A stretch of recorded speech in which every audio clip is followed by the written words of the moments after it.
What's up, guys? Kuttaiah here. Welcome back to the next episode of Football Speed Dial. Well, let's get right into it. Well, moving on to the Premier League, all the top five teams have won, which is Chelsea winning at Bournemouth, Liverpool winning at Stoke, Tottenham winning at Watford, United winning at Sunderland, and surprisingly on Monday night, Arsenal has lost to Crystal Palace 3-0. 3-0.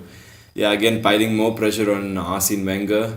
And I think the fans are the worst part in all of this thing, in all of this issue. The fans have been the worst ones.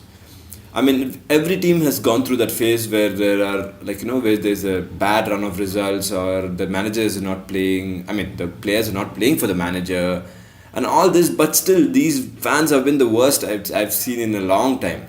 I mean, United last year were pathetic under Van Gaal. I mean, drawing a lot of games, playing so much of boring football, but yet the fans were behind them. Of course, there were a lot of issues with the manager, but I don't think there's ever been such an outburst or outbreak against the manager so openly as well. And even at Liverpool, 20 years they haven't won anything, but the fans still stick to the team, and I think they're being rewarded right now under Jurgen Klopp. The same goes with Arsenal fans. They have been too fickle. They just one game they win, the midweek they won against West Ham, and they're like, Arsenal is back, this is the game, this is the shit, Wenger in. And then again in the end of the week, when they lost to Crystal Palace, they've gone back to the Wenger out, he's outdated, he's all that. I don't know, I don't think this is how you treat a manager who's been there for 20 years. But Arsene Wenger, it's time to go. Yeah, moving on. Okay, moving on to the Champions League. Crazy week coming up with UA hosting Barcelona, Dortmund hosting Monaco, Leicester away to Atletico Madrid, Real Madrid away to Bayern Munich. Well, crazy week. Not sure how any of these games could go, but I would say they would be all tame draws with a very tactical game, very defensive minded setups, with maybe the home team playing a little of a front foot. Very good week up ahead in the Europa League as well, with Anderlecht versus United, Besiktas versus Lyon. Then there is the big fixture, Celta Vigo versus Ghent, followed by Schalke hosting Ajax.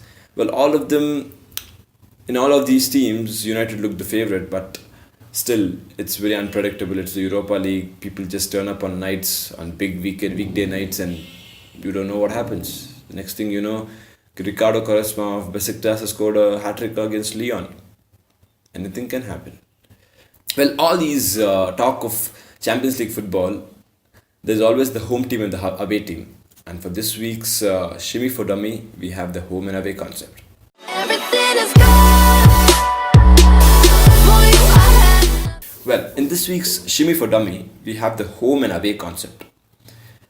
In usual footballing competitive games, for example, beyond the group stages where the knockout rounds come in, there's always a draw taking place. A draw is where all the names of the teams are dropped into a bowl and the names are picked out. So the first team which is picked out will be the home team, and the second team will be the away team. The home team is the one in whose stadium the first match will be placed, and away team has the match in the second leg. Alright. So, now this gives each team an opportunity to play in front of their home fans, which will help in their revenue, which will help in their team morale, and even can help boost the players' mentality and everything. Well, there is the away goal rule, which is pretty dominant in all of these knockout rounds of FIFA, which will be any team which scores away from home has an advantage if there is a draw. For example, if the UA Barca game finishes 1-1 at Juventus, and then at Camp Nou the game is 0-0, Barcelona win on away goals because they have scored more goals away from home than Juventus. This goal and this rule has helped so many teams qualify for the Champions League's further stages due to that one concept of away goals. Well, that's it for this week's Football Speed Dial. I'll be back again next week with the results and maybe what upsets we've seen in the Champions League. Well, until then, see you.